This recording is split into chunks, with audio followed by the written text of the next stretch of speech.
Кеш жарық, достар. Кеш жарық, достар. Лайк басып тіркеліп отырамыз. Өзіме жақсы не таппай жатырмын.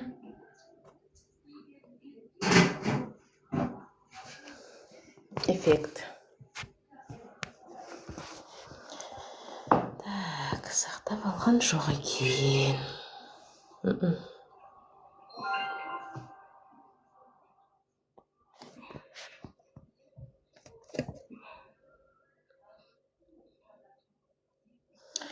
Шүкір жақсы, өзіңіз қалайсыз? Мына эффект қойып қояйын ба? Как раз энергияға байланысты. Энергиямен. Вау, энергия.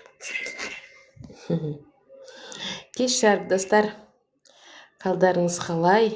Жаңа не? Жаңа вот это или мешает?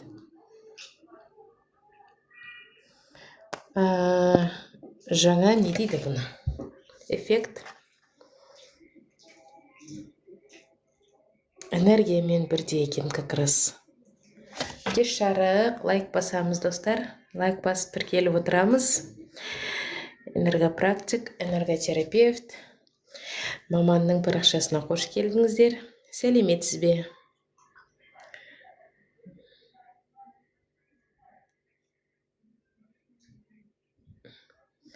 Жағдайым шүкір жақсы. Менің жағдайым күннен күнге жақсы. Өздеріңіз қалайсыздар? Сәлеметсіз бе? Лайк басып тіркеліп отырамыз, Энергопрактик, энерготерапевт маманымын.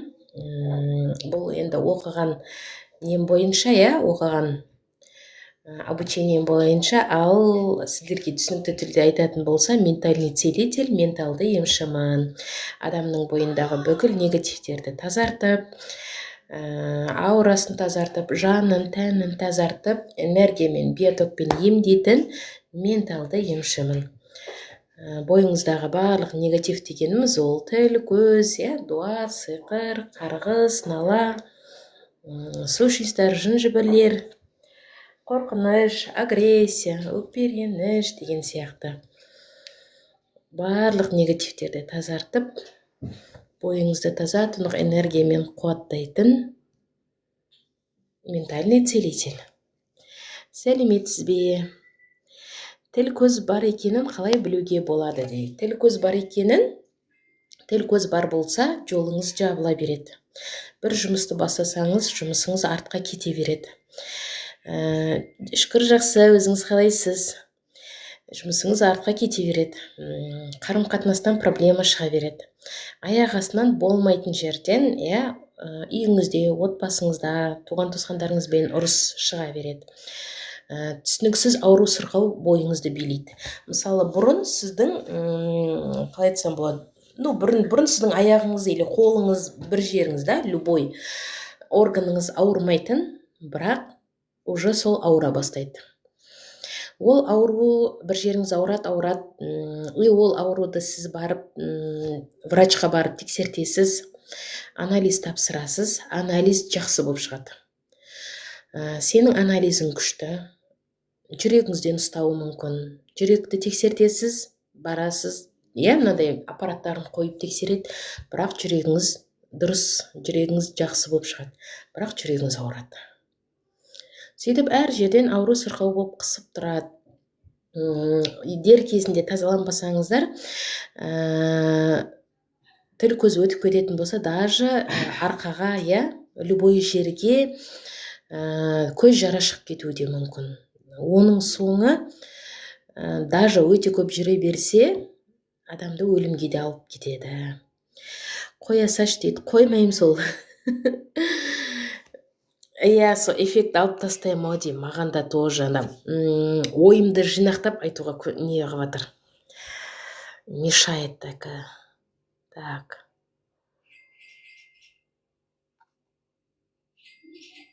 Осындай эффект қойып қояйын да, лучше. Иә, енді жақсы болды. Өзімнің бір қолданатын эффектім бар еді, оны таппай қалдым ғой. Әдемі бір ешқандай несі жоқ эффект бар еді, оны таппай қалдым. Сөйтіп тіл көздің бар екенін солай білесіз. Атак былай нақты бір несі жоқ. Заңғара барш. Атак бір нақты бір қатып қалған несі жоқ, белгілері. Сондай белгілер бола береді, өзіңізге сезіледі, түнде түспен көрсетуі мүмкін сізге. Так, Ақнұр. Бүгін чакраны көрмей ақ қоямыз ау. Кеш жарық достар, лайк басып тіркеліп отырамыз. Энергопрактик, энерготерапевт маманымын. Адамның бойын тазартып, неше түрлі негативтен, тіл көзден тазартып, адамның жанын, тәнін энергиямен, биотокпен тазартып, емдейтін ментальный целитель, менталды емшімін. Лайк басып тіркеліп отырамыз. Телевизор көріп отыршы, бар, ала қой, бар, ала бер, бар, ала қой, ал, бар. Лайк басып тіркеліп отырамыз. Ментальный целитель, менталды емшімін. Сұрақтарыңыз болса қойып отырыңыздар.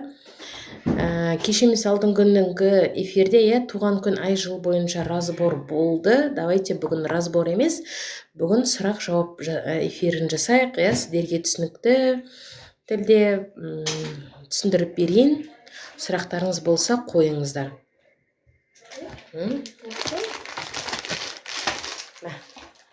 Бар, алып кел, есік жап.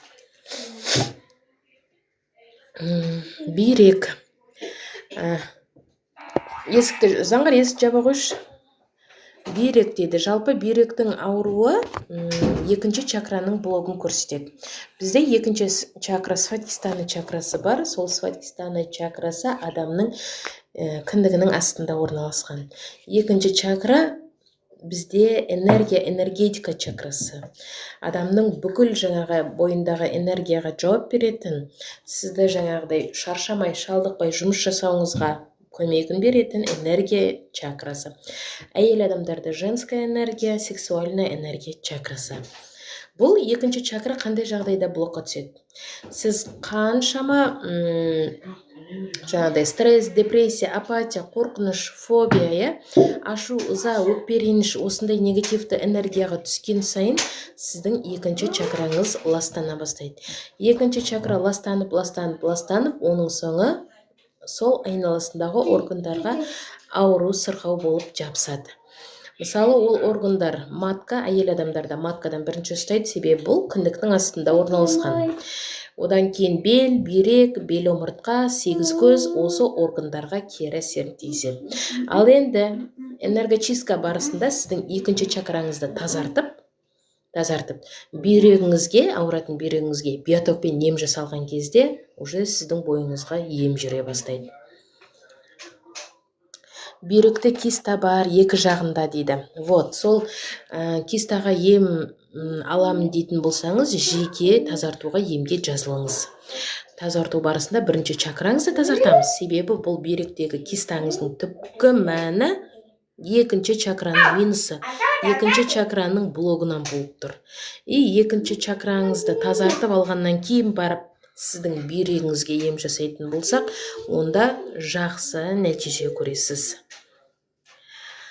Мен оң аяғым ауырады, варикоз бар деді. Жалпы аяқтың ауруы, оның барлығы біздің ата текпен тікелей байланысты.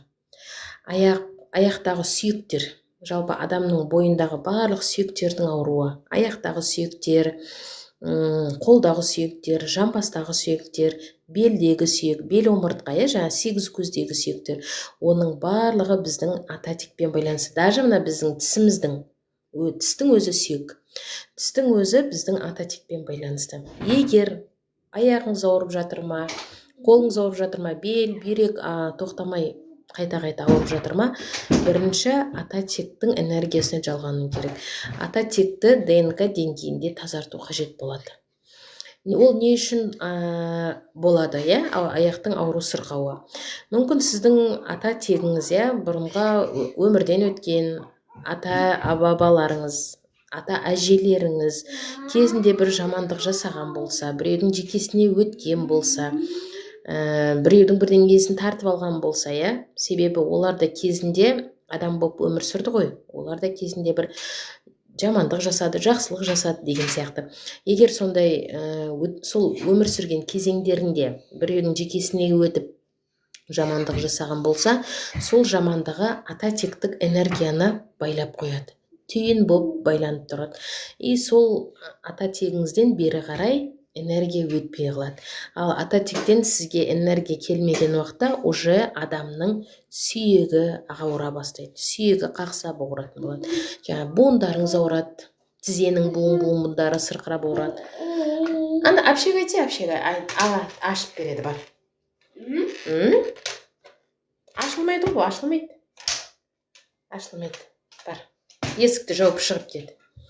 Сөйтіп, аяқтың ненің буындарының сырқырап ауруына алып келеді. Сол үшін ең бірінші ата текті тазарту керек. Осын қойыншы, эффекттер не болып бітті. Оң тізем ауырады, варикоз бар деді. Вот не. Тізедегі буындардың сырқырап ауруы, варикоз, соның барлығы ата тектің энергиясының өтуінде бір не болып тұр деген сөз, ақау болып тұр деген сөз, бір түйін тұр деген сөз. И сол түйінді біз былай ашқан уақытта уже ата тектен былай қарай сіздерге дейін энергия келетін болады. Жеке қабылдау 15 000 теңге. Жеке қабылдау, қараңыздар, менде жеке қабылдау өзіңізді тазарту бар, өзіңізді. Мысалы, бойыңызды, жаныңызды, өзіңізді ғана тазарту, ол 15 000 теңге. Ал енді өзіңізбен қоса ата тектен келіп тұрған қандай да бір түйінді, түйткілді, қарғысты, дуаны тазарту, ол 30 000 теңге. Энерготерапия сеансында жасалынады. Өкпенің ауруы Алматы қаласындамын. Достар, Алматы қаласында болсаңыздар, тазартуға емге офлайн келе аласыздар. Кабинетім бар, осы жерде қабылдаймын. Ал егер басқа аймақ, басқа өңірден, қаладан болсаңыздар, онда онлайнда өтуге болады. Себебі энерготерапия, энергочистка барысында энергия, биоток, ол ара қашықтық таңдамайды. Өкпенің ауруы 4-ші чакраның блогынан. 4-ші чакра біздің кеудемізде орналасқан жүрек чакрасы. Вот сол өкпе реніштен, агрессиядан блокқа түседі. Сол пока өкпе ренішті жібермей, өкпеден ұстап тұрады. Ол өкпеге және жүрекке кері әсерін тигізеді. Так. Психологсыз ба, кеңес керек еді дейді. Дана, сұрағыңызды қоя беріңіз. Жалпы мен психологияның оқуын оқымаған, сертификатталған психолог емеспін, бірақ осы уақытқа дейін өте көп жағдайлар, өзімнің басымнан өткен жағдайлар көп. Сол бойынша сізге сіз естуіңіз керек, нақты бір кеңес бере аламын деп ойлаймын. Неше күнде жасайсыз дейді. Зәуре, тазарту кемінде 3 рет өткені дұрыс. Кемінде 3 рет, себебі ол, жаңағыдай бір тұмау емес, 1-2 күнде бүйтіп жай ғана емдей салатын. Даже тұмаудың өзін кемі 3 күн, 5 күн емдеуде. Дұрыс қой. Тура сол сияқты кемінде 3 рет өткендеріңіз дұрыс. Тазартудан, емнен. Нұргүл, адрес Алматы қаласында Алтын Орда базары бар ғой. Алматыдан болсаңыздар білесіздер. Сол Алтын Орда базарына жақын ЖК Асыл Арман деген ЖК бар. Сол ЖК-да тұрамын, сол жерде қабылдаймын. Сол жерде тұрамын, сол жерде қабылдаймын. 2 гисқа жазсаңыздар, ЖК Асыл Арман деп сол шығады. Так, Қыпшақтың қызы дейді, сіздің сұрағыңыз келмеді. Пышақтың қызы, сұрағыңыз келмеді. Жеке қабылдау керек психолог дейді.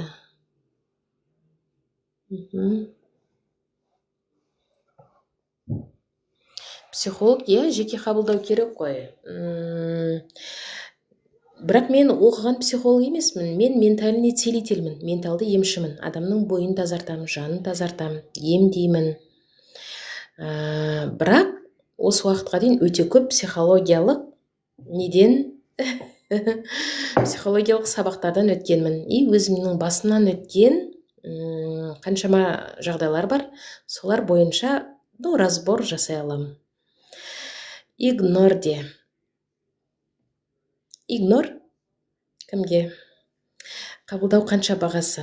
15.000 теңге и 30.000 теңге. Сізге қайсысы керек? Өзіңізді емдеу керек пе? Өзіңізді тазартып, бойыңызды тазартып, емдеу қажет пе? Әлде өзіңізбен қоса ата тектен келіп тұрған түйін, дуа, сиқыр, қарғыс, нала, соларды бірге тазарту қажет пе? Егер оларды бірге қосып, тазартып, жеңілдегім келеді, ем алғым келеді дейтін болсаңыз, онда ата текпен бірге тазарту, емдеу 30.000 теңге. Бағасын жасырып отыру ұнамайды. Барын как она есть айтамын, достар. Тіке айтамын. Есікті жап. Жоқ, құрсын, қандай шомылдыру. WhatsApp номер қазір жазам. Оны өзіңіз шомыласыз. Бұл жерде биотокпен ем, энергиямен. Биотокты енді пока түсінбесеңіз, енді амал жоқ. Түсінетін кезде келерсіз. Так. WhatsApp номер міне. Мен қазір есік жауып алайын.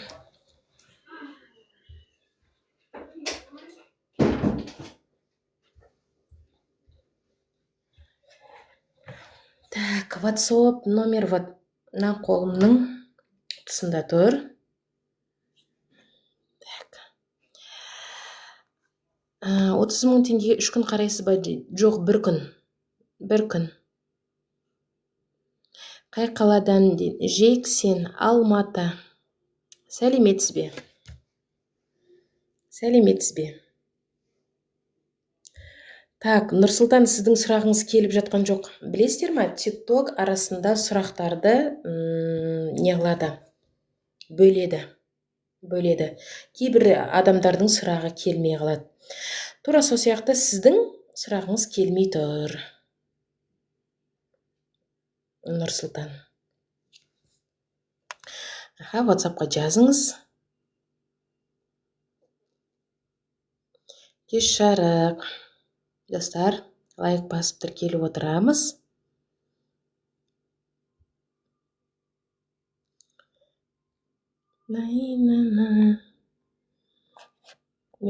Аллаханым страшно қызып атыр, достар. Балайым, 30.000 теңгелік энерготерапия бір адамға бір рет өте жеткілікті. Кеш жарық, сәлеметсіз бе?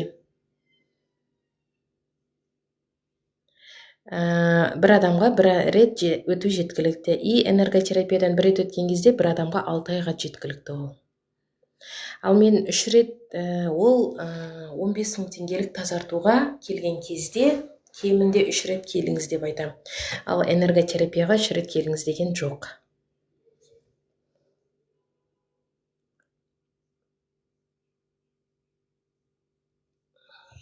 Аяғына цифры қойып жазыңдар. Да, сонда келеді ма? Нұржан бедадыңыз. Сонда келеді ма? Мадикош. Міне Мадикош, жаңа ғана Мадикошқа тазарту жүргізіп, күшті тазарынып жеңілдеп қалды. Кеш жарық деді. Қызым 8 жыл болды тұрмыс құрғанына. Жасы 32-де. Қызыңызға не болды, Құралай? Да? Сәлеметсіз бе, қазақ мен? Арасында, оказывается, TikTok комментарияларды өшіріп отырады екен. И сіздердің жазған нелеріңіз келмей жатыр.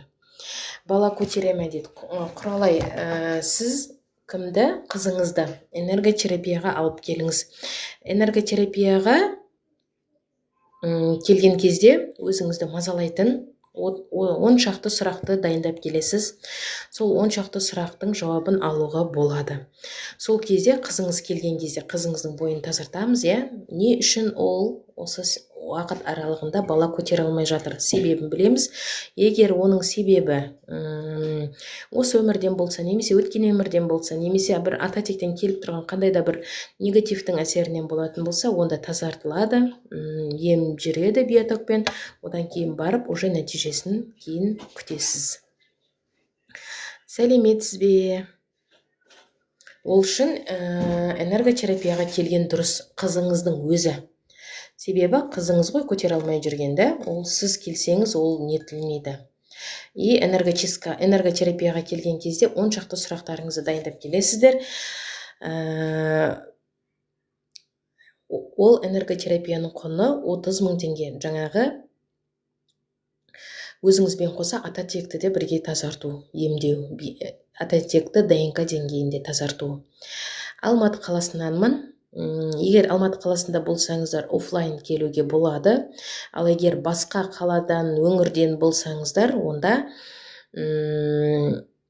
онлайн өтуге болады. Потому что энергия арақашықтық таңдамайды. Так, мен Мадина айтпақшы, сізге тазарту жүргізіп болғаннан кейін Алла ханым страшно қызып жатыр.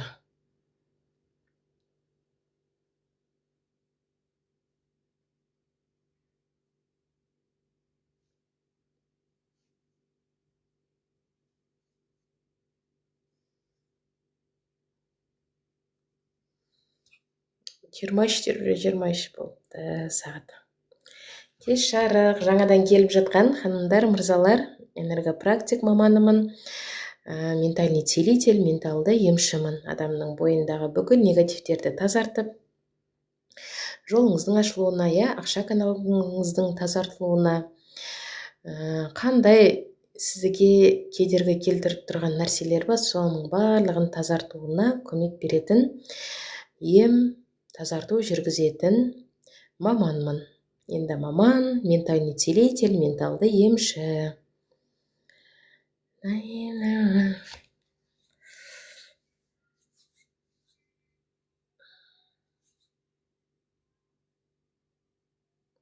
Сіздерге 5 минуттық тазарту жүргіземін деймін. Кім жаңадан келіп жатыр?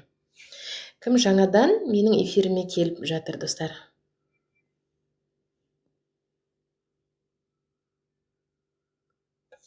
Кім жаңадан менің эфиріме келді? Плюс қойыңыздар. Алақаным страшно, прям, биоток страшно болатыр, прям алақаным жанып бара жатыр. 5 минуттық тазарту жасаймын деймін, энергиямды шығарып алу керек болып тұр. Жанар, қош келдіңіз. Қазір онда кішкенеден кейін 5 минуттық бойларыңызға тазарту, ем жүргіземіз. Эфирде отырыңыздар, шықпай. Қазір кішкене адам жиналсын. Дайынмын дейді. Бұлай артына номер қойып жазса, онда келеді екен. Номер қоймай жазса да, по-моему, арасында ғана, по-моему, неғып қалады,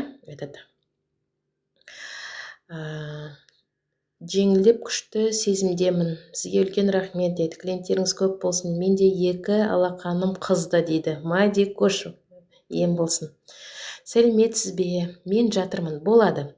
Жалпы тазартуды жатып та, отырып та қабылдауға болады. Сізге қалай ыңғайлы? Отыру ма? Сүйеніп, бір нәрсеге сүйеніп отыру ма, әлде жатып қабылдағыңыз келе ме? Бәрібір. Просто аяқ қолды айқастырмаймыз. Сізді дәл қазір көрдім дейді. Қош келдіңіз. Лайк басып тіркеліп алыңыз. Қазір 5 минуттық бойларыңызға тазарту ем жасаймын осы жерде. Алматы қаласынанмын. Жасамасам, мына алақаным страшно энергия ұрып тұрып, прям қызып, оны шығармасам менің өзімен етеді. Бірінші рет кездестіріп отырым дейді. Қош келдіңіз. Лайк басып тіркеліп алыңыз. Шүкір, жақсы, Жумка. Өзіңіз қалайсыз? Ұйқыға жаттым. Жата беріңіз, ештеңе етпейді. Қазір кішкене адамдар жиналсын. Достар, лайк басып тіркеліп аламыз. Энергопрактик, энерготерапевт маманымын, яғни сертификатталған. Ал енді ата тектен келіп тұрған қасиет бойынша ментальный целитель, менталды емшімін. Жүректі ашу техникаңызды жазып алдым дейді. Так. Все, давайте бастайық. Адамдарды күткен сайын уже не қыла беретін сияқты. Міне, нормально. Рахмет. Давайте 57 адам болды. Давайте дайындалыңыздар. 5 минуттық энергияны шығарайық. Ата қолым прям жанып бара жатыр.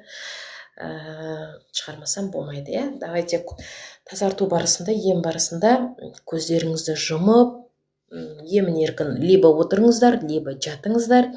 Бірақ аяқ қолды айқастырмаймыз, қолды былай, бүйтіп, аяқты бүйтіп айқастырмаймыз. Созып жатамыз, міне. Қол созылып, міне, ашық созылып тұрсын. Аяқ созылып, айқастырмай отырыңыздар, либо жатыңыздар. И көздеріңізді жұмып отырыңыздар, іштеріңізден ниет етіңіздер. Қайратқызы Мадина, менің есімім Қайратқызы Мадина.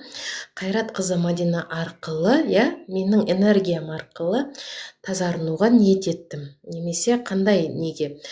Жаңа жоғарыда айтып жатсыздар ғой, аяғым ауырады, бүйрегім ауырады, тағы не, қай жерім ауырады деп біреу жазды. Қайратқызы Мадина арқылы бүйрегіме ем болуына ниет еттім, аяғыма ем болуына ниет еттім. Материалдық нәрсе сұраған кезде Қайратқызы Мадина арқылы тез әрі жеңіл түрде қуанышымен, берекесімен деп айтуды ұмытпаңыздар. Тез әрі жеңіл түрде қуанышымен, берекесімен, үйлі болуға ниет еттім, машинал болуға ниет еттім, жақсы айлық, табысқа шығуға ниет еттім, карьерный рост бойынша өсуге ниет еттім деген сияқты материалдық байлыққа тез әрі жеңіл түрде қуанышымен, берекесімен деп айту керек обязательно. Себебі ол келген байлық, материалды байлық сізге тез әрі жеңіл түрде келгені дұрыс. Және де келген күннің өзінде сізге ол қуанышымен, берекесімен келу керек, қандай да бір жаман, қиын жағдайлардың әсерінен емес, солай келген дұрыс. Давайте 1 минут іштеріңізден ниет етіп алыңыздар. Ровно қазір 30-да бастаймыз. 23:30-да.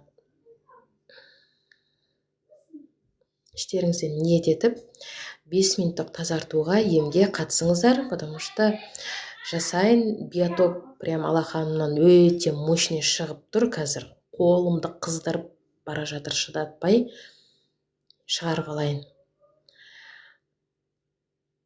Кішкентай? Қандай кішкентай? Не кішкентай? Кеш жарық, жаңадан келіп жатыр, жаңадан келіп жатқан ханымдар, мырзалар. Ментальный целитель, менталды емшімін. Дәл қазір 5 минуттық тазарту ем жасағалы жатырмын. Давайте көздеріңізді жұмып, ниет етіп отыра қалыңыздар. Аяқ қолды айқастырмай, көзді жұмып отырыңыздар. Қазір ровно, давайте 30 кетті, бастаймыз. Көздеріңізді жұмып, емін еркін отырыңыздар, 5 минуттық тазарту біткеннен кейін лайк басасыздар, пока лайкты қоя тұрыңыздар. Себебі көзді жұмып отыру керек. Жатсаңыздар да болады, отырсаңыздар да болады. Сізге қайсысы ыңғайлы. Просто жатқан кезде де, отырған кезде де аяқ қолды бүйтіп айқастырмаймыз. Барлығы созып отырыңыздар. Бұлай айқастыру это X энергияның жүруін тоқтатып тастайды. Кеттік, бастадық.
Энергочистка.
Оянамыз, достар, оянамыз.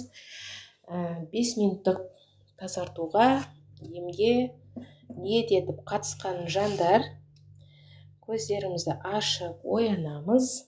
Тазарту аяқталды. Енді 5 минут деп аталады, бірақ одан көп уақытқа созылады.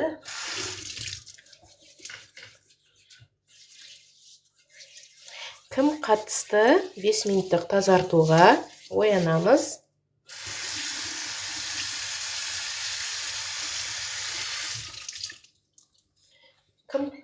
Кім сезе алды?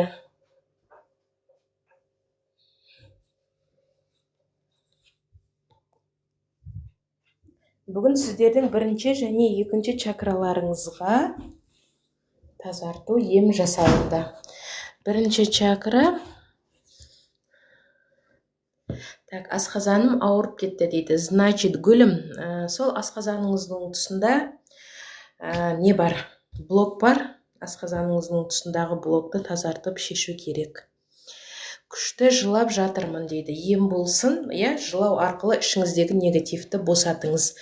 Өз-өзіңізді тоқтатып қоймаңыз, шығарыңыз. Іштегі негатив либо еснеу арқылы, либо жылау арқылы, либо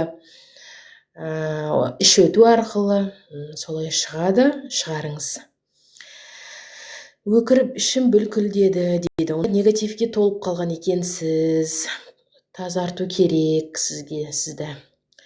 Рахмет, менде өт ұйқы безі бүлкілдеп тұрды дейді. Сол онда өтіңізде, ұйқы безіңізде жаңағы ауырсыну бар ғой. Соны емдеу керек. Кімнің қай жер ауырнады, сол жерде энергия не істейді? Энергия биоток бірінші сіздердің ауыратын жерлеріңізді қозғайды, сөйтіп қозғап барып ем жүргізеді. Сол үшін бірінші сол энергия барып, биоток барып сіздердің неғылған кезде, қозғайған кезде ауырсыну сезінесіздер, одан кейін барып ол басылады, одан кейін барып емдейді.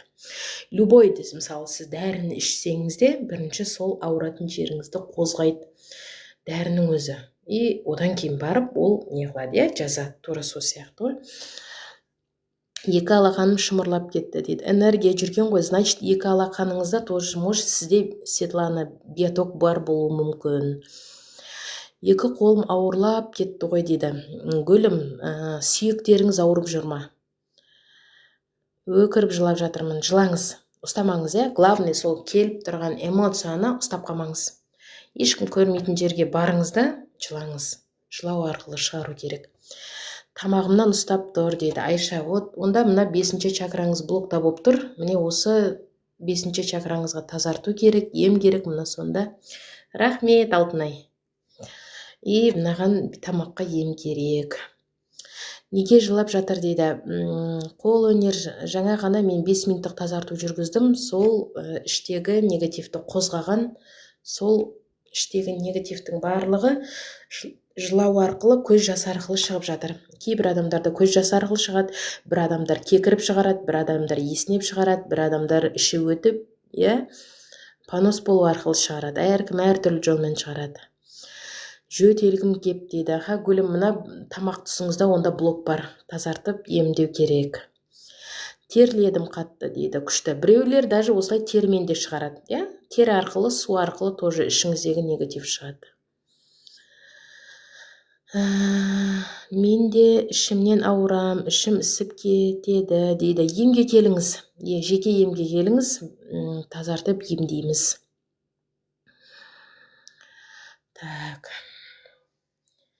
Так, кім қатысты? Кім?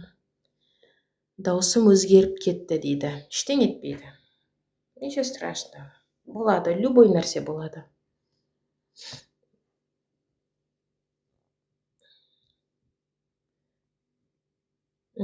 Алматы қаласынамын, достар. Алматы қаласында болсаңыздар, офлайн келуге болады, Алматы. Ал егер басқа аймақтан, басқа өңірден болсаңыздар, онлайнда тазартуға емге жазыла аласыздар. Мен сіздерге қазір онлайн жасап жатырмын ғой, көрдіңіздер ма? Онлайн сіздерге тазарту 5 минуттық деп аталды, но почти 10 минутқа созылды. Мен сіздерге қалай міне 10 минуттың ішінде тазарту жүргіздім, дәл қазір. Тура сол сияқты жеке тазартуды да онлайнда, офлайнда алуға болады. Себебі энергия, биоток арақашықтық таңдамайды. Ол жаңағыдай, сіз ненің арғы бетінде отырсаңыз да, мұхиттың арғы бетінде отырсаңыз да, ол сізге бағытталып, сіздің атыңызды, әкеңіздің атын айтып бағытталғаннан кейін сізге по-любому емін жүреді. Қайырлы кеш, осы эфирде болама тазарту дейді. Рабиға, болып кетті. Адрес Алматыда ЖК Асларман. Алматы қаласында ЖК Асларман деп 2 гиске жазсаңыз, лайк басып отырайық, достар. Көп адам көреді сонда. Алматыда 2 гисқа картаға ЖК Асларман деп жазсаңыз шығады. Өзім осы ЖК Асларманда тұрамын. И осы жерде кабинетім бар, сол жерде қабылдаймын. Энергия тазартсақ, чакралар ашыла ма дейді. Әрине ашылады. Энергия тазарту барысында бірінші чакраларды тазартамыз. Одан кейін сіздің энергияңызды тазартамыз. Одан кейін сіздің ауыратын жеріңізге биотокпен ем жасаймыз. Одан кейін ақша каналыңыз тазартылады. Одан кейін жолыңыз ашылады. Одан кейін ең соңында сіздің аураңыздың сыртынан защита қоямыз. Сонымен тазарту ем аяқталады. Мен қазір Түркиядамын дейді. Ештеңе етпейді. Хоть сіз Түркияда болсаңыз да, Америкада болсаңыз да, онлайн осылай. Дәл қазір сіз қалай қатыстыңыз, солай WhatsApp видеозвонок арқылы тазартуға емге болады. Даже сурет арқылы да болады. Сәлеметсіз бе, Анжела? Төлеген, сіз туралы не айтайын? Қанша минут жүреді тазарту дейді. 45 минут. Осылардың бәрін жасау қанша дейді. Тараз 15 мың теңге. Қолөнер 15 мың теңге. Онлайн бола ма дейді. Болады. Сонда неше рет? Неше рет? Рабиға, кемінде негізі 3 рет алғандарыңыз дұрыс. Но шешімді әркім өзі қабылдайды. 1 рет ала ма, 2 рет ала ма, 5 рет ала ма, 10 рет ала ма, әркім өзі біледі. Но кемі хотя бы 3 рет тазарынсаңыздар, ем алсаңыздар, жақсы нәтижеге жетуге болады. Сәлеметсіз бе, Гузи? Бағасы өзіңізді тазартып емдеу 15 мың теңге. Ал егер өзіңізбен қоса ата тектен келіп тұрған қандай да бір дуа, сиқыр, қарғыз, түйін, түйткіл, сущностьтар, жын-жыбірлерді тазартамын дейтін болсаңыздар, өзіңізбен қоса, өзіңізді тазартып емдеп алып, одан кейін ата тектен келіп тұрған қандай да бір негатив, қайғы, қасірет, дуа, қарғызды тазартқым келеді дейтін болсаңыз, ата текті ДНК деңгейде тазарту өзіңізбен қоса. Ол 30 мың теңге. WhatsApp номер қазір жазам. Төлеген, сіз туралы не айтайын? Сіз туралы не айтайын? Сұрақ қойсаңызшы бірінші. Сұрақ қойыңыз, сонда айтам. Достар, мен көріпкел емеспін. Мен емшімін, Көріпкел болмағаннан кейін мен туралы айт деген нелеріңізге айтамаймын, өкінішке орай. Енді мен емші болғаннан кейін энерготерапия барысында 10 сұрақтарыңызды дайындап келесіздер. 10 сұрақтарыңыздың жауабын сіздің қасыңызда, сіздер ертіп жүрген, сізге жол көрсетіп жүрген, сіздің рухыңыз, қасыңыздағы першелеріңіз, ата-баба әруақтарыңыз жауап береді оны. Мен жауап бермеймін ол сұрақтарыңызға. Міне, телефон номері мына қолымның тұсында тұр. Кеш жарық 3 рет 15 мың ба дейді. Жоқ, Гүлнар ханым, 1 рет 15 мың. 1 рет 15 мың.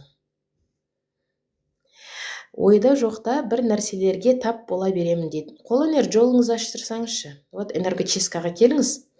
Сіздің жолыңызды жауып тұрған, сол сізге кедергі келтіріп тұрған нәрселерді тазартамыз. Бүгін айда жоқта қол-аяқ күйдіріп алдым дейді. Мен тез өзіме қабылдаймын дейді. Тез өзіңізге қабылдау негізі өте қиын. Өте қиын. Любой адамның кез келген нәрсесін өзіңізге қабылдап алсаңыз, сол адам үшін қайғырасыз, сол адамның қайғысын өзіңіздікі деп қабылдайсыз, өзіңіздің қайғыңыз болмаса да қайғырасыз, ана адамның негативіне, қасыңыздағы адамның негативіне аурасын тазартып өзіңізге тартып аласыз. Ол өте қиын негізі. Ойбай, қандай адам кіріп кетті мұнда. Сол үшін кім? Атыңыз кім еді? Төлеген. Аураңызға защита қою керек. Аураңызға защита қойсаңыз, сонда басқа адамның негативін, басқа адамның энергиясын, басқа адамның эмоциясын өзіңізге тартып алмайтын боласыз. Маған тазартуға, емге келген жандарға, достар, өзімнің аураны сыртыңыздан защита қоюға арналған техника тегін беріледі. Көзде тиеді дейді. Аураңыз, Төлеген, аураңыз әлсіз болып тұр. Номер ма қазір? Закрепленныйға қоям қазір. Сіздің аураңыз әлсіз болып тұр. Міне номер. Сіздің аураңыз әлсіз болып тұр. Адамның аурасы әлсіз болған кезде солай тез тіл тиеді, көз тиеді, біреудің негативі жұғып кетеді, біреудің жаман энергиясы жұғып кетеді. Бір жерге отырысқа барса, жиынға барса, ауырып қалады. Адам көп жерге барса, тойға барса, ауырып қалады. Не үшін? Себебі сіз сол қасыңыздағы адамдардың барлық негативін өзіңізге жинап аласыз. Енді Төлеген, энергочисткаға келіңіз. Сол аураңызды бірінші тазартамыз, аураңызды қуаттаймыз, мықтаймыз. Одан кейін сіздің сол аураңыздың сыртынан защита қоямыз. Одан кейін мен сізге өзіңізге энергочисткаға келгеннен кейін өзіңіздің аураңыздың сыртынан өзіңіз защита қоя алатындай техниканы берем. Ол техниканы күнде өзіңіз жасайсыз. Күнде таңертең ұйқыдан тұрған кезде өзіңіздің аураңыздың сыртынан защита қойып жүресіз. Сонда күндіз бойы, күндіз сіз қанша адаммен кездесесіз, тойға барасыз, жиынға барасыз, сол адамдардың негативный энергиясын өзіңізге тартып алмайтын боласыз. Бұл бір. И ол защита қоюды, защитаны түнгі ұйықтар алдында да қою керек. Себебі адам ұйықтап жатқан кезде де қара күштер, негативтер, қара күштер, сущностьтар, жын-жібірлер де адамға атака жасайды. Мысалы, түнде бастырылу болуы мүмкін, немесе түнде қайта-қайта ұйқыңыздан оянып кету болуы мүмкін. Оның барлығы, Алматыда тұрам. Оның барлығы сол түнде сіздің жаңағы үйіңіздегі негативті энергиялардың, негативті күштердің, қара күштердің сізге түнде ұйықтап жатқан кезде сізге шабуылы. Сол шабуылынан қорғану үшін жаңағы мен берген защитаны күндіз таңертең ұйқыдан тұрған уақытта қоясыз, түнде ұйықтар уақытта қоясыз. Сонда жаңағыдай ауырмайсыз, жаңағыдай бастырылу не деген сияқты болмайды ол кезде. Ойланып кетемін. Көп ойланасыз ба, қалай түсінбедім. Мен Алматыда тұрам, достар. Тазарту ем Алматыда офлайн жүреді. Ал егер басқа аймақтан, басқа өңірден болсаңыздар, онлайн өтуге болады. Сурет арқылы да болады, жақындарыңыз, таныстарыңыз арақ қоймай жүрсе, лудоман, жаңағыдай қандай лудоман не дейді? Андай құмар ойындарға кіріп кеткен болса, олардың да бойын тазартып, сол жолдан шығаруға болады. Адам не үшін араққа салынып кетеді? Адам не үшін лудоман, құмар ойынға беріліп кетеді? Себебі ол адамның бойында негативті энергия, сущностьтар, жын-жібірлердің бар болғанынан. Солай беріліп кетуі мүмкін. Ойланып бола ма, бару керек па дейді. Төлеген, бару керек па? Келгіңіз келіп тұр ма? Тазартуға, емге келгіңіз келіп тұр ма? Келгіңіз келіп тұрса, келгіңіз келмесе, енді ары қарай өзіңіз білесіз. Онлайн болады. Онлайн болады.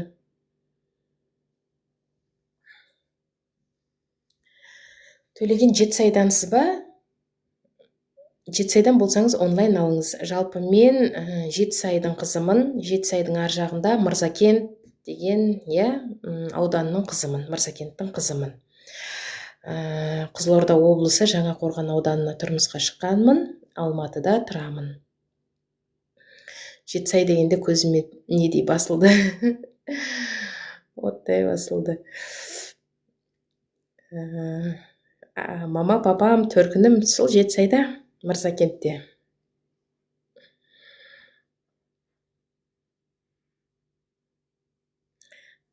Вот сол.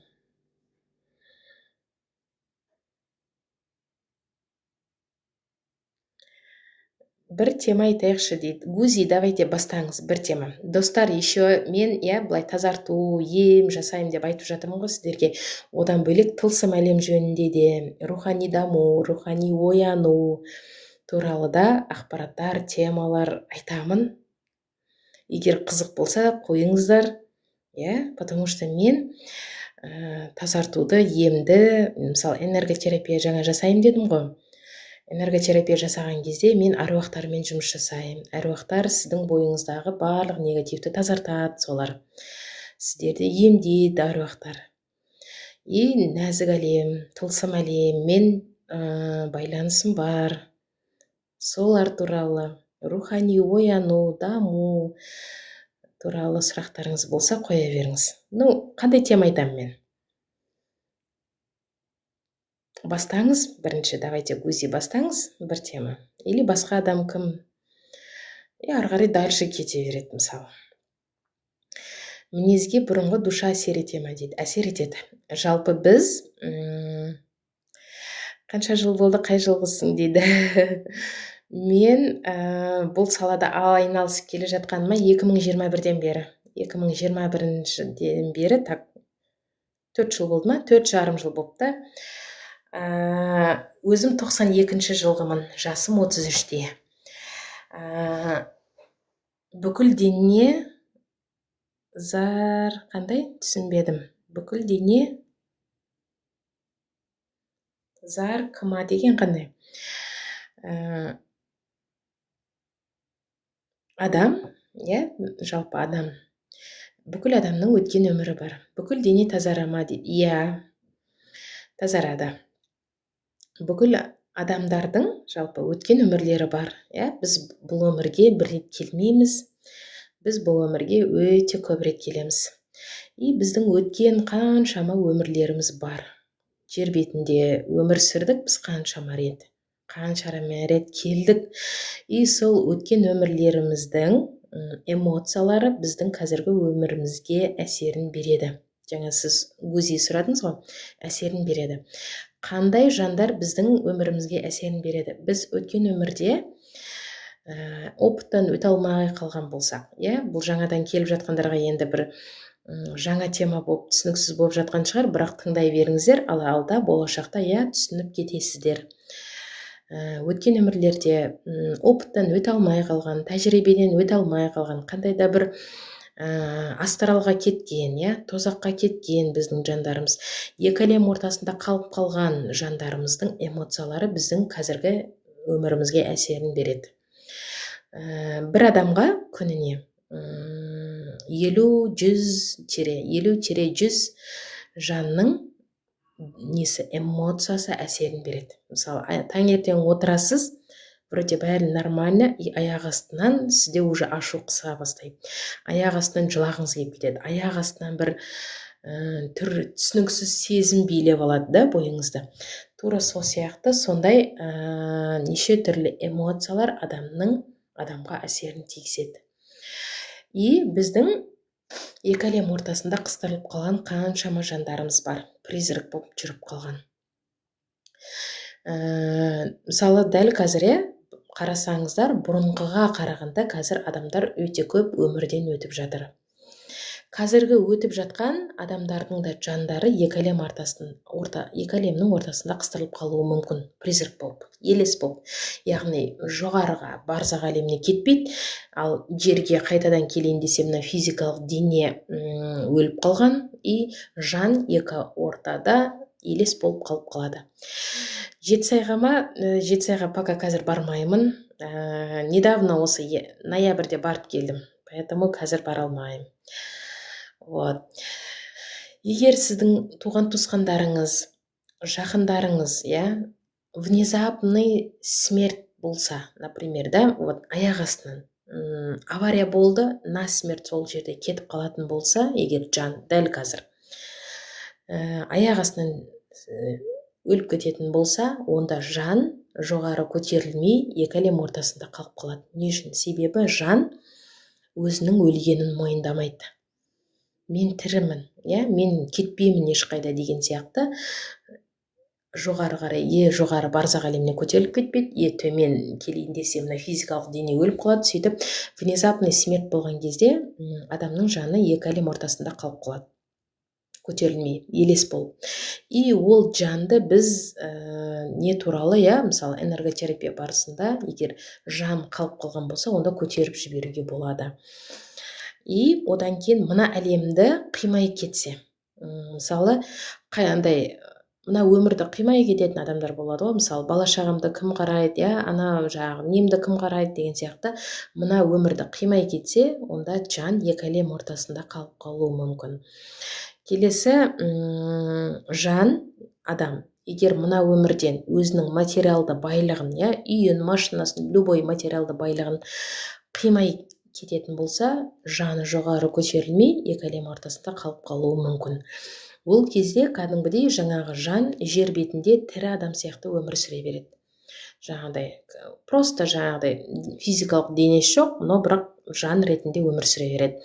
Екі әлем ортасында призрак болып. Ол призрактардың біздің өмірімізге былай несі жоқ, қатты әсері жоқ, олар бізге егер көрінетін адамдардың, көре алатын адамдардың көзіне көрінеді, а так былай кез келген адамның несіне көріне бермейді. сөйтіп как тірі адам сияқты, кіріп шығып, үйіне кіріп шығып деген сияқты көре береді. Просто тәні жоқ, тамақ жемейді, солай жүре береді. Вот. Егер сондай туысқандарыңыз болса, немесе таныстарыңыз болса, солай осы өмірден өткен, онда жандары екі әлем ортасында қалып қалады. И сол жандарды, например, егер сол адамның туысқаны энерготерапияға келетін болса, сол адамның туысқанның сферасы арқылы жаңағы жанды жоғарыға, барзақ әлеміне көтеріп жіберуге болады. Вот, тағы не айтайын. И қандай адамдар төменгі астралғы қабатқа өтеді. Төменгі астралды қабат дегеніміз, это сіздерге түсінікті тілмен айтатын болсақ, ол тозақ, А на самом деле тозақ жұмақ деген ол жоқ. Тозақ жұмақ деген кәдімгі біздің жердің бетіндегі адамның ішкі состояниесі. Қандай жандар жердің астындағы төменгі астралға өтеді, яғни түсінікті тілмен тозаққа өтеді. Егер сіз адам өлтірген болсаңыз, сіз мына өмірден өткеннен кейін сіздің жаныңыз сол астралдың төменгі қабатына кетеді. Астралдың төменгі қабатында белгілі бір уақыт со жақта болып, жаңағы адамды өлтірді ғой, адамды өлтіргеннің өтемін өтеп болғаннан кейін астралдан жаны жоғары көтерілетін болады, барзақ әлеміне көтерілетін болады. Егер адам өлтіріп қоятын болса, жаны астралға кетеді. Тағы да, егер сіз біреуді зорлап, қорлық көрсететін болсаңыз, онда қайтыс болғанда сіздің жаныңыз астралдың төменгі қабатына кетеді жаныңыз. Ол жақта белгілі бір уақыт арадағы кармаңызды өтеп болғаннан кейін барып, жаныңыз жоғары барзақ әлеміне көтерілетін болады. Вот, андай тозаққа, қараңыздар, жаңағы астралдың төменгі қабатында совсем қалып қояды деген ол өтірік. На самом деле, белгілі бір уақытқа ғана болады, и белгілі бір уақыттан кейін ол жан қайтадан жоғарыға, барзақ әлеміне көтеріледі. И жалпы тозақ жұмақ деген былай бір сөзбен айтқанда жоқ. Тозақ жұмақ деген ол кәдімгі жердің бетіндегі адамның состояниесі. Мен түсіме кірген сондай кісі, өзіне суицид жасаған бірнеше рет көрдім, өңім сияқты. Айтпақшы, адам өз-өзіне суицид жасайтын болса, жаны жоғары көтерілмей екі әлем ортасында призрак болып қалып қалады. Тоже суицид жасаған жандар да көтерілмей қалады. Вот. Ал жердің бетіндегі тозақ, жердің бетіндегі жұмақ деген қандай? Любой адамның бойында, любой адам либо жұмақта жүреді, либо тозақта жүреді. Ал адамның бойындағы жұмақ, тозақ деген не? Адамның бойындағы тозақ, қараңыз, бірінші тозақты айтайын. Адамның бойындағы тозақ, егер сіз ашу, ыза, агрессия, өкпе, реніш, қорқыныш, стресс, депрессия да жүретін болсаңыз, сіз жердің бетінде жүріп-ақ тозақтың состояниесімен бірдей жүресіз. Яғни сондай состояниеде жүрген адамдар тозақта жүргенмен бірдей. Вот тозақ деген сол адамның ішкі состояниесінің сондай состояниеде болуы. Ал жұмақ состояниесі қандай? Жұмақ дегеніміз кәдімгі сіздің жақсы, жоғары, көтеріңкі көңіл күйіңіз, шүкіршілік айтуыңыз, жаныңыздың тыныш болуы, жүрегіңіздің тыныш болуы, жоғары вибрацияда жүруіңіз, адамдарға мейірім махаббатыңызды көрсетуіңіз, соның барлығы жұмақ состояниесі. На самом деле. Сол үшін, ой, сен намаз оқымасаң тозаққа барасың. Сен үйтпесең тозаққа барасың, сен бүйтпесең тозаққа барасың деген ол бір сөзбен айтқанда қате ақпарат. Тозаққа баратындарды мен сіздерге айттым жаңа. Тозақ деген ол бір неде ғана айтылған ғой, атак астралдың төменгі қабаты деп аталады. Астралдың төменгі қабатына жаңа айттым, біреуді өлтіріп қойғандар, біреуді зорлап қойғандар ғана бармаса, атак былай намаз оқымаған, жандар тозаққа барады деген енді бір сөзбен айтқанда дұрыс емес ақпарат, достар. Вот. Тағы қандай ақпарат айтайын? Түсінікті ма әйтеуір? Түсініп жатсыздар ма хоть бір нәрсе? Сәлеметсіз бе? Кармаларды өтеуде осы өмірде тозақта жүреді ғой, сонда депрессивный состояние дейді. Өткен өмірдің кармасы, ата тектің кармасы, осы өмірдің кармасын өтеп, адам өзі таңдайды. Тозақ состояниеде жүре ма, жұмақ состояниеде жүре ма, барлығы адамның өзінің қолында. Сіздің қолыңызда. Тозақта жүресіз ба, жұмақта жүресіз ба? Оның барлығы Алланың қолында емес па дейді. Алланың қолында ғой, дұрыс қой. Бірақ қараңыз, Алланың қолында дегенде ол адамның таңдауы. Сіз депрессияға жақсы көресіз. Сіз депрессияға түсемін дейтін болсаңыз, түсесіз, мен депрессияға түспеймін дейтін болсаңыз, онда түспейсіз. Бұл сіздің таңдауыңыз. Яғни жердің бетінде адамда всегда таңдау бар. Адам таңдай алады, тозақта жүргісі келе ма, жұмақта жүргісі келе ма. Біреуге ашуланып, агрессия көрсетіп, өкпелеп, ренжіп, тозақта жүргісі келе ма? Жоқ, біреу өкпе ренішін бәрін, қорқынышын бәрін жіберіп, жаны тыныш, жүрегі тыныш болып, неде жүргісі келе ма? Сол үшін бұл адамның өзінің таңдауы.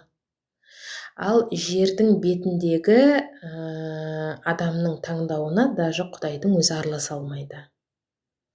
Сондықтан адамдар жауапкершілікті мойынға алып үйрену керек. Мысалы, адамдар бір қателікті жасап қояды да, бір нәрсені білдіріп қояды, өзі. Бір нәрсені білдіріп қояды, бір нәрсені қате жасап қояды да, бұл Алланың берген сынағы, немесе Алла не қылды, немесе шайтан жолдан тайдырды деп не істейді? Өзінің жер бетінде жүріп жасаған таңдауын либо Аллаға жауады, либо шайтанға жауады. Ол дұрыс емес. Бұл сіздің таңдауыңыз. Мысалы, қараңыз, бір адамды ренжіту барып, ол сіздің таңдауыңыз. Оған либо шайтанның, либо Алланың түк қатысы жоқ. Сіз ана адамды ренжітемін деп шешім қабылдайсыз, немесе ренжітпеймін деп шешім қабылдайсыз. Ол сіздің таңдауыңыз. Оған Алланың, шайтанның түк қатысы жоқ. Сіз барып ана адамды ренжіттіңіз ба, оған өзіңіз жауап бересіз. Сол адамды ренжіткеніңіз үшін сіз денсаулықпен жауап беруіңіз мүмкін, ақшамен жауап беруіңіз мүмкін, қарым-қатынаспен жауап беруіңіз мүмкін, да? Өміріңізде сондай денсаулықпен сыналып жатсаңыз, например, бұл Алланың сынағы ғой дейсіз. Жоқ, на самом деле ол ешқандай да Алланың сынағы емес. Бұл сіздің жаңағы, ана адамды ренжіткеніңіз үшін беріліп жатқан сол адамды ренжіткеніңіз үшін сіздің өтеуіңіз, кармаңыз, қарымтаңыз. Мысалы, аяқ астынан кредит қарызға батып кеттіңіз, Осыдан бір, например, қараңыз, 10 жыл алдын бір қарыз кредитке кіріп кеттіңіз. Соның алдында сіз біреуді өте қатты ренжіттіңіз, жылаттыңыз, ұрдыңыз, соқтыңыз, білмеймін, әйтеуір біреуге солай жамандық жасадыңыз. Сол адамға жасаған жамандығыңыздың өтемін ақшамен өтеп жатуыңыз мүмкін.